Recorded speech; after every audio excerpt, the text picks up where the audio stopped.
2021년 한 해가 여러분 모두의 가정에 더 큰 건강과 은혜로 함께 하시기를, 주님의 은혜로 함께 하시기를 축복드립니다. 최근에 한국 교회를 가장 위협한 이단으로 꼽으라면 신천지가 누가 뭐래도 꼽히겠습니다마는 한 20년 전만 해도 가장 두드러진 것은 구원파 이단이었습니다. 구원파에서는 기성교회 교인들에게 접근해서 이렇게 묻는 것으로 유명했죠. 당신 구원을 받았습니까? 구원을 정말 받았다면 그 때가 언제입니까? 때와 시를 알고 있는지요? 혹은 지금 죽어도 천국 가리라는 확신이 있습니까? 정말 구원받았다면 구원의 확신이 있느냐는 말입니다. 이렇게 질문을 하면 속 시원하게 답을 할 수 없는 기성교회 교인들도 적지 않았습니다. 그러면 이어서 이렇게 유혹하는 것이죠. 당신이 그 때와 시를 모르고 있다면 구원받지 못한 것입니다. 구원의 확신이 없는 것도 구원받지 못했다는 증거입니다. 그러니 진짜 구원이 있는 참교회로 오십시오. 우리 구원파 교회가 진짜 구원을 가르치는 교회, 진짜 구원이 있는 교회입니다. 이렇게 사람들을 유혹해서 기성교회 교인들을 구원파 교회로 데려가곤 했다는 것입니다. 조금만 생각해 보면 이 구원파의 논리가 얼마나 허점이 많은지 금방 알 수 있습니다. 우리가 만약 고아원에서 자랐다면 자신이 태어난 시점, 날짜, 시간을 정확히 모르는 이들이 있겠죠. 혹은 우리 아버지, 어머니 세대에는 유아 사망률이 높았기 때문에 부모님들이 아이가 태어나도 즉시 출생신고를 하지 않았었습니다. 그래서 몇 달은 물론이고 몇 년씩까지도 실제 출생시와 그 출생신고된 행정 기록에 있는 그 시간이 달라서 정확히 자신이 몇 년도 몇 월 며칠에 태어났는지 모르는 이들이 태반이었습니다. 그러면 이런 사람들은 자신이 언제 몇 시에 태어났는지 모르니 실제로 태어나지 않은 것인가요? 말이 안 되는 주장이지요. 구원의 확신 역시 마찬가지입니다. 극단적인 얘기긴 하지만 혼수 상태에 있는 사람 혹은 깊은 잠에 빠져 있는 사람은 자신이 살아있다는 걸 전혀 의식하지 못하고 있죠. 그렇다고 해서 그는 살아있지 않은 것일까요? 죽어 있는 것이겠습니까? 때와 시를 아는 것, 그리고 구원의 확신을 갖는 것은 모두 인간이 가지는 지식 혹은 확신, 자기 확신의 영역입니다. 이런 것들이 구원의 조건이라는 가르침은 성경 어디에도 없습니다. 구원은 인간의 자기 확신 혹은 지식에 달린 문제가 아니라 하나님의 선택과 은혜 베푸심, 전적인 하나님의 능력에 의한 것이라는 것이 바로 성경의 가르침이죠. 하나님의 선택의 은총, 하나님의 구원하시는 은총, 하나님의 지키시는 은총에 의해 구원의 여부가 결정되는 것이지, 내가 얼마나 확신을 갖고 있느냐 없느냐, 내가 내 출생시를 알고 있느냐 없느냐, 내가 거듭났다고 주장하느냐 하지 않느냐는 전혀 구원의 진짜 구원의 조건이, 구원의 이유, 근거가 될 수 없다는 것이죠. 이렇게 구원파의 논리가 비성경적임에도 불구하고 왜 많은 기성교회 교인들이 그들의 수에 속아 넘어갔던 것일까요? 그 이유는 구원에 대해 교회를 다니고 있는 이들조차도 사실은 많이 정확하게 깊이 있게 잘 모르고 있었기 때문입니다. 예수님 당대에 예수님을 찾아온 당대 지식인이라 할 니고데모조차도 영생의 길에 관해 참 아는 것이 없어서 예수님에게 배우고 있는 판이니 우리도 그럴 수 있겠다 생각하겠습니다만은, 니고데모와 달리 우리에게는 놀라운 계시가 있습니다. 예수님의 말씀, 복음서가 있고 사도들의 편지, 서신서가 있지요. 그러니 더 이상 핑계치 못할 처지에 우리는 놓인 것이죠. 우리에게 있는 이 놀라운 계시 덕분에 우리는 니고데모보다 훨씬 더 깊이 영생에 대해 알 수 있는 기회가 있습니다. 그러니 이제는 더 이상 모르는 것이 참 핑계가 될 수 없다는 것이죠. 오늘 저와 여러분은 구원에 관해, 거듭남에 관해 예수님과 니고데모의 대화를 3주째 살펴보고 있습니다. 이 본문을 통해서 구원에 대해 더 깊이 알아보고자 합니다. 구원은 무엇이라고 예수님이 니고데모에게 가르쳐 주셨던가요? 구원은, 곧 거듭남은 전적인 하늘로부터 오는 하나님의 은혜라고 말씀하셨죠.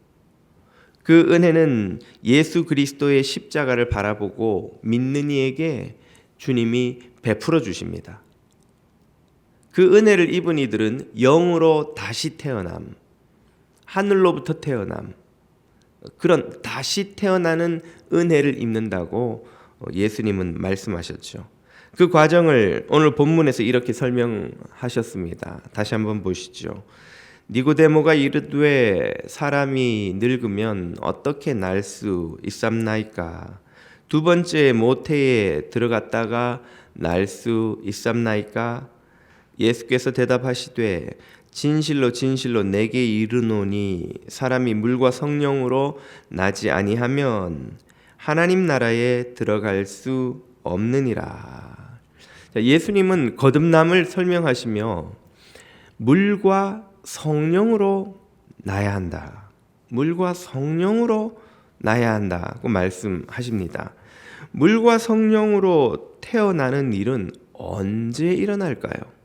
그것은 바로 물 세례 때입니다. 물 세례 때. 이 사실을 예수님이 잘 보여주시죠. 마태복음 3장으로 가보면 예수님이 세례 받으시는 장면을 이렇게 묘사하죠. 예수께서 세례를 받으시고 곧 물에서 올라오실 새 하늘이 열리고 하나님의 성령이 비둘기같이 내려 자기 위에 임하심을 보시더니, 물에서 세례를 받으실 때에 성령이 임하셨습니다.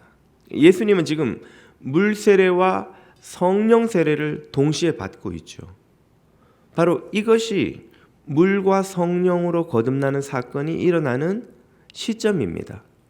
물론 예수님은 죄인이 아니시기 때문에 이때 거듭나셔야 할 필요에 의해 물 세례와 성령 세례를 받으신 것이 아닙니다. 그렇기 때문에 예수님이 세례를 받으러 오셨을 때 세례 요한도 세례를 베풀기를 거절했죠. 자신이 이 세례를 베풀 수 있는 분도 아니고 또 이분이 세례를 받아야 하는 분도 아니라는 것을 세례 요한이 알았던 것입니다.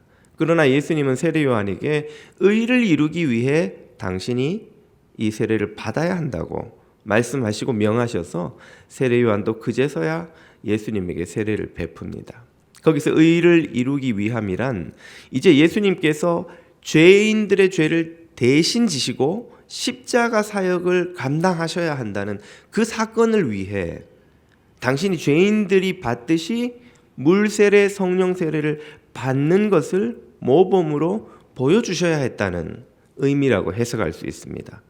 즉 예수님의 물세례와 성령세례는 죄인들이 받게 될 물세례 그리고 성령세례의 모범이 되셨다는 거예요. 모델이 되셨다는 거예요. 이것은 후에 사도들의 가르침에서 분명하게 나오는데요. 사도 베드로는 이렇게 설교하죠.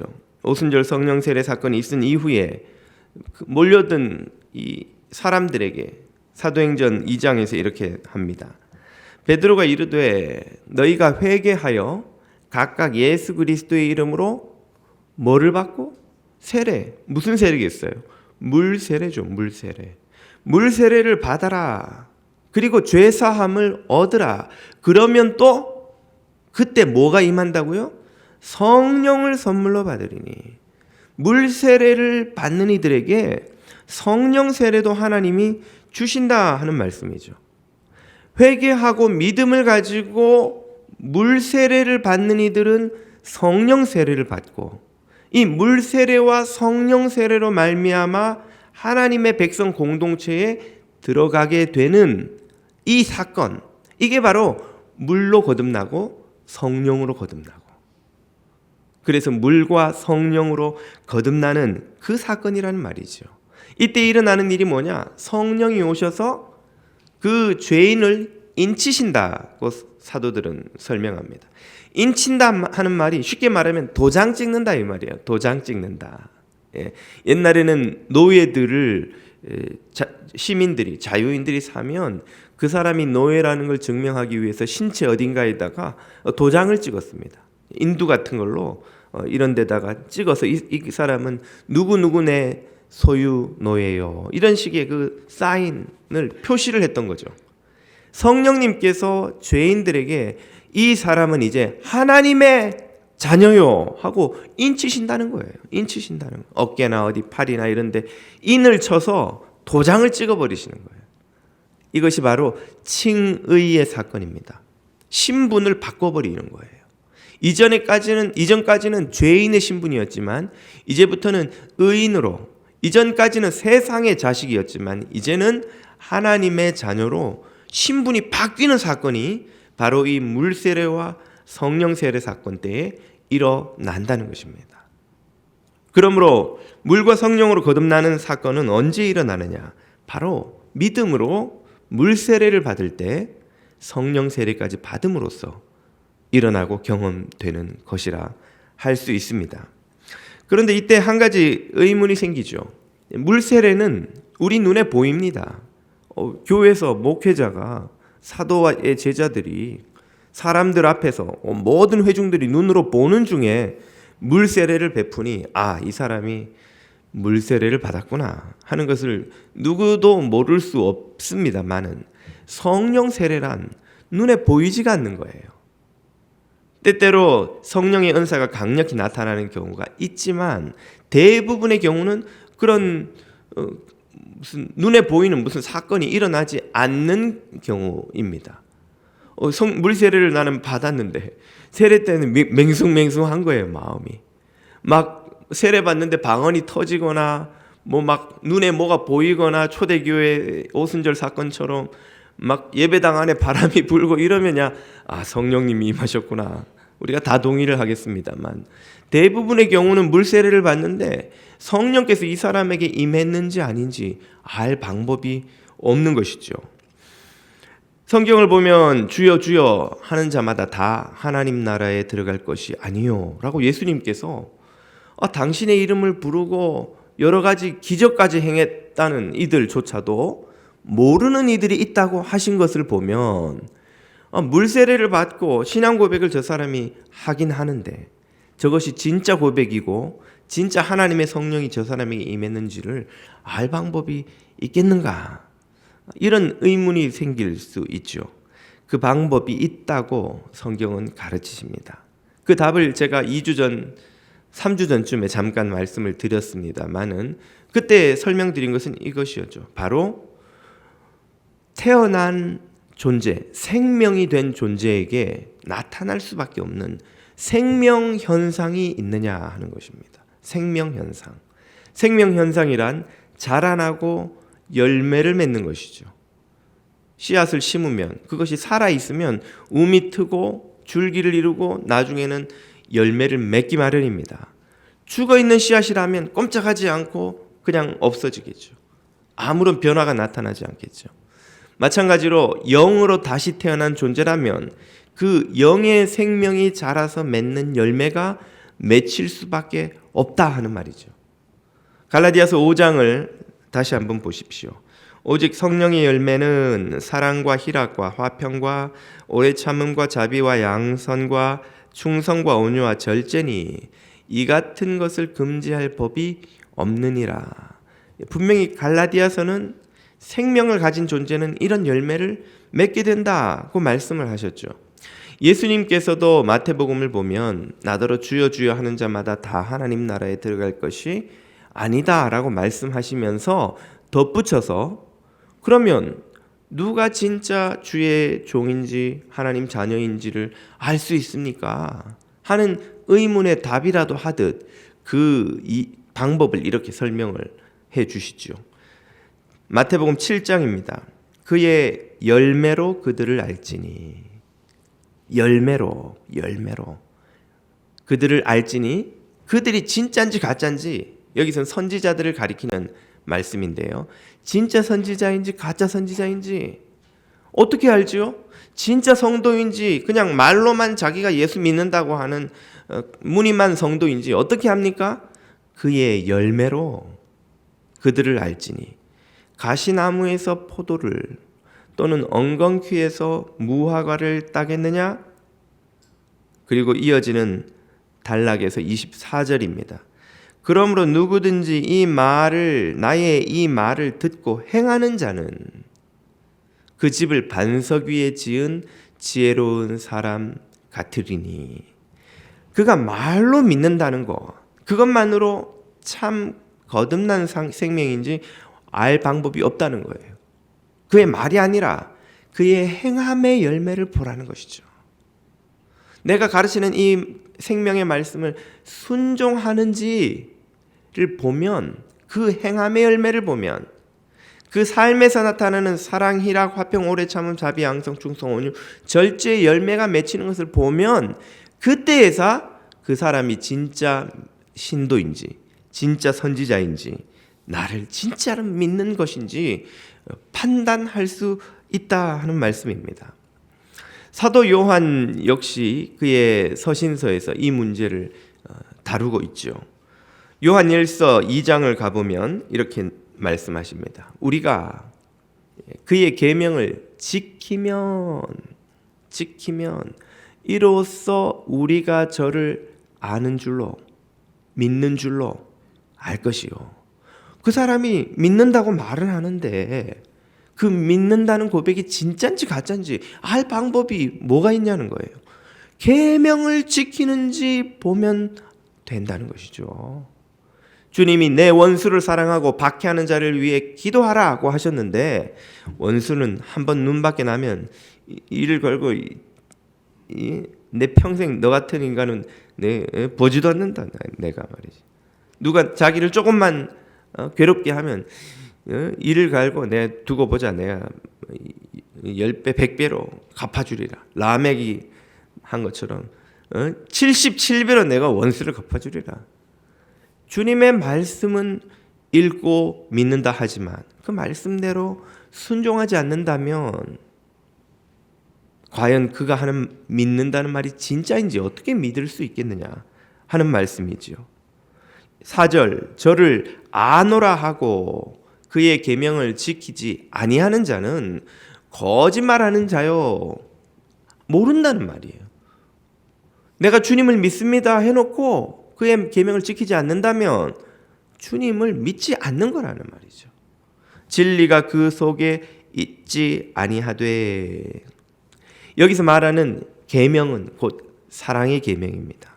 모든 주의 가르침이 다 포함되지만 특별히 요한은 그 중에서도 사랑의 계명을 강조하죠. 믿는다 하면서 사랑의 계명을 지키지 않으면 믿지 않는 거다. 사랑의 계명을 지키는 것을 보면 그가 진짜 믿는구나 하고 알 수 있다 하는 말이죠.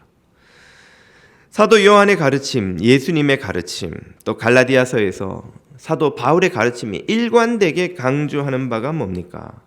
사람의 구원의 진위 여부는, 그가 정말 거듭났는지의 여부는 자기가 구원의 확신을 가지고 있느냐 없느냐, 구원의 때와 시를 아느냐 모르느냐, 자기가 구원받았다고 주장하느냐 하지 않느냐, 자기 입으로 주여 주여 1000번 만번 부르느냐 부르지 않느냐, 입만 열면 예수를 노래하느냐 아니냐, 이 사실은 달려있지 않다는 것입니다. 그가 실제로 예수님의 말씀, 사랑의 계명을 얼마나 순종하고 따르고 열매를 맺고 있느냐 하는 것에 달려있다 하는 말이죠. 이렇게 성령님의 도우심으로 주님을 닮아가는 과정을 성화라고 부릅니다. 성화. 아까 물세례를 받을 때 성령님이 인치셔서 신분을 바꾸어 놓는다 하셨죠. 죄인 된 신분을 거룩한 신분으로 바꾸어 놓는 그것이 칭의라면, 이렇게 성령님의 인도를 쫓아 매일매일 주님의 말씀을 쫓아 삶의 열매를 맺는, 죄악된 삶이 거룩한 삶으로 변화되어 가는 과정을 성화라고 부릅니다. 성화. 구원이란 이 칭의와 성화를 모두 아우르는 개념이에요. 칭의 하나만으로 구원이라 온전히 부를 수가 없고, 칭의 없이 내가 생활을 좀 더 선하게 바꿔간다고 하여 그것을 역시 또 구원이라고 부를 수 없는 것입니다. 우리가 물세례를 참된 믿음으로 받을 때에 성령님은 우리에게 임하셔서 성령으로 세례를 베푸셔서 우리의 신분을 먼저 바꾸어 놓으시고, 이어서는 우리의 삶을 차례로 바꾸어 가십니다. 이렇게 칭의와 성화가 모두 구원의 과정이라고 할 수 있습니다. 이 성화의 과정에서 성령님은 어떻게 우리를 도우십니까? 성경이 강조하는 몇 가지만 한번 살펴보자면요. 디도서 3장을 먼저 보십시오. 우리를 구원하시되 우리의 행한 바 의로운 행위로 말미암지 아니하고 오직 그의 긍휼하심을 쫓아 중생의 씻음과 성령의 새롭게 하심으로 하셨나니, 성령이 우리를 새로운 피조물로 만들어 가신다, 재창조해 가신다 하는 말이죠. 어떤 방법으로입니까? 먼저 우리에게 예수님을 가르쳐 주십니다. 예수님이 누구신지를 가르쳐 주세요. 요한일서 5장입니다. 이는 물과 피로 임하신 자니 곧 예수 그리스도시라 물로만 아니요 물과 피로 임하셨고 증거하는 이는 성령이시니 성령은 진리니라. 성령님이 누구를 증거하신다고요? 예수님을. 예수님에 대해서 알지도 못하고 믿지도 못하는 우리에게 예수님을 계시해 주시는 분이 성령님입니다. 더 나아가 예수님의 말씀을 또한 가르쳐 주시죠. 요한복음 14장입니다. 보혜사 곧 아버지께서 내 이름으로 보내실 성령, 그가 너희에게 모든 것을 가르치시고 내가, 예수님이 너희 제자들에게 말한 모든 것을 생각나게 하시리라.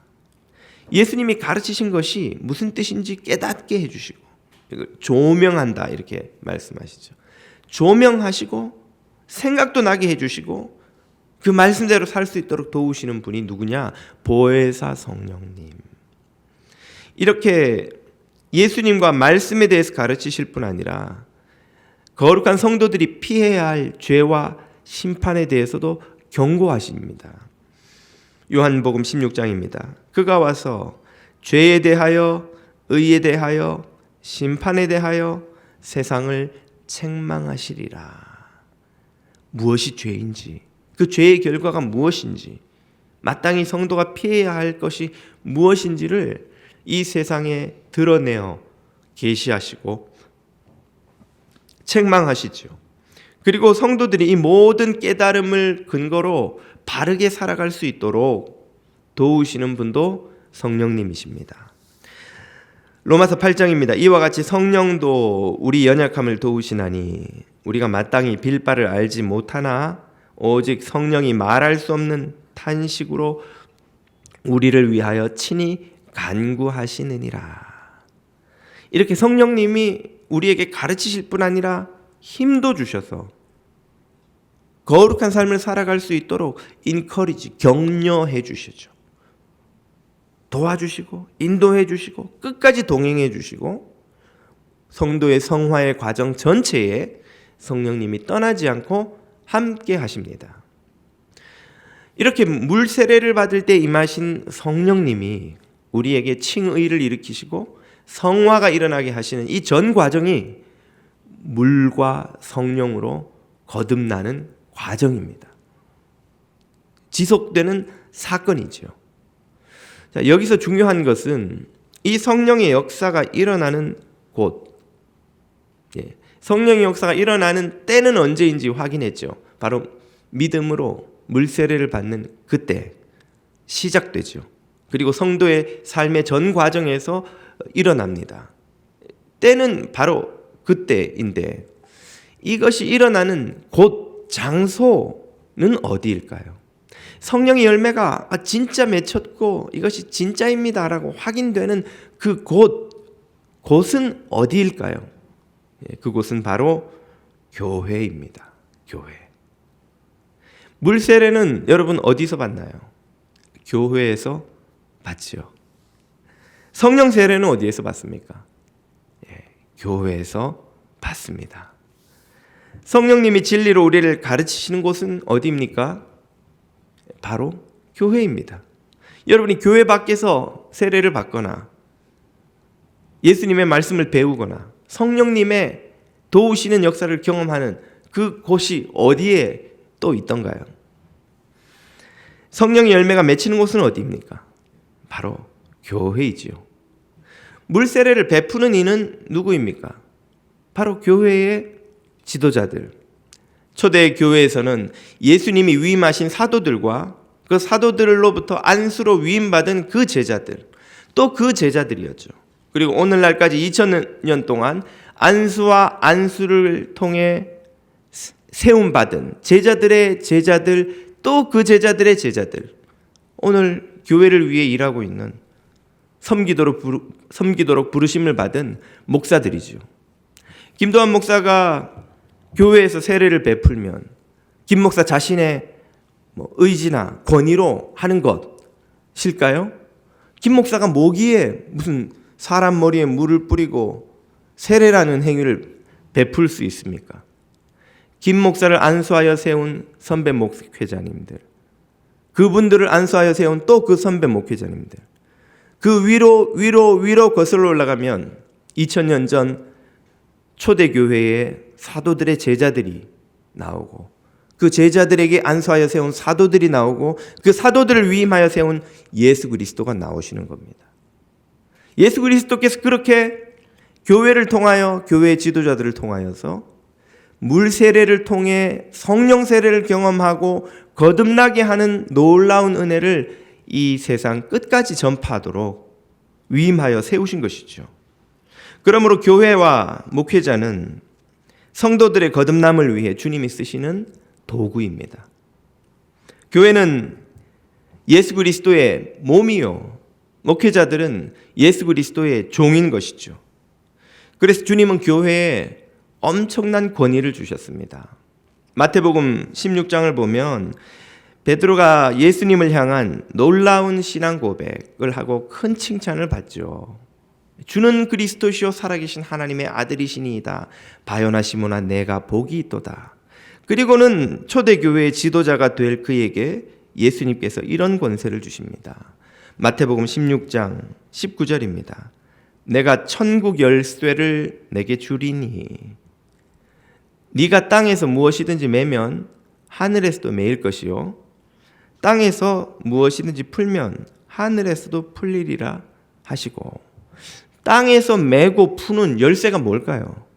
열쇠를 가지고 문을 열기도 하고 문을 잠그기도 하죠. 네가 땅에서 문을 잠그면 천국 문도 잠긴다는 말이에요. 네가 땅에서 열면 천국 문도 열린다 하는 말이에요. 아니, 베드로가 무슨 재주로 천국 문을 열었다 닫았다 하지? 이게 무슨 뜻일까요?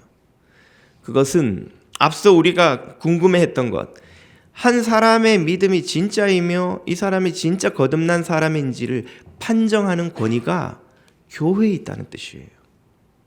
이것은 같은 마태복음 18장의 병행 본문을 보면 더욱 분명히 알 수 있습니다. 18장으로 가보면 회개치 않는 죄인을 어떻게 다루어야 하는지를 가르치며 이렇게 예수님이 말씀하시죠. 만일 죄인들이 이제 죄를 짓거든, 처음에 이 앞 문맥을 보면 처음에는 조용히 찾아가서 회개를 권하고, 말을 안 들으면 증인들을 데리고 가서 회개를 권해라. 그런데 만일 그 죄인들이 그 증인들의 말도 듣지 않거든 공개적으로 교회에 말하고, 교회의 말도 듣지 않거든 이방인과 세리와 같이 여기라. 이방인과 세리처럼 여기는 게 무슨 뭐 하라는 걸까요? 출교시키라는 거예요. 출교. 회개치 않는 죄인이 있으면 출교시켜라. 그렇게 출교시키면 무슨 일이 일어날까요? 18절. 진실로 너희에게 이르노니 무엇이든지 너희가 땅에서 매면 하늘에서도 매일 것이요 무엇이든지 땅에서 풀면 하늘에서도 풀리리라. 똑같은 본문이 16장에서도 나왔죠. 여기서 매고 푼다는 게 뭔지가 분명하게 드러납니다. 너희가 땅에서 출교시키면 그건 묶는 거야. 문을 닫아버리는 거다. 그 사람에게. 그럼 그 사람은 어떻게 된다는 거예요? 하늘에서도 천국 문을 들어가지 못한다는 겁니다. 너희가 땅에서 풀면 이 땅에서 죄인의 회개를 참된 것으로 인정하고 받아들여서 교회 공동체가 그들을 수용하게 되면 하늘 문도 그에게 열려서 하늘에서 그를 받아준다 그 말이에요. 곧 한 사람이 회개해서 참 하나님의 백성이 되었는지 아닌지를 물론 베드로가 그걸 열고 닫고 교회가 열고 닫아서 당신은 오늘부터 구원받은 죄인 은혜의 자녀입니다. 이렇게 말한다고 그 사람이 구원받는 게 아니고 당신 마음에 안 드니까 당신은 아웃이요. 말하면 그 사람이 갑자기 오늘부터 천국 문이 닫히는 것이 아니죠. 여기서 매고 푼다는 건 판정을 한다는 거예요. 판정을.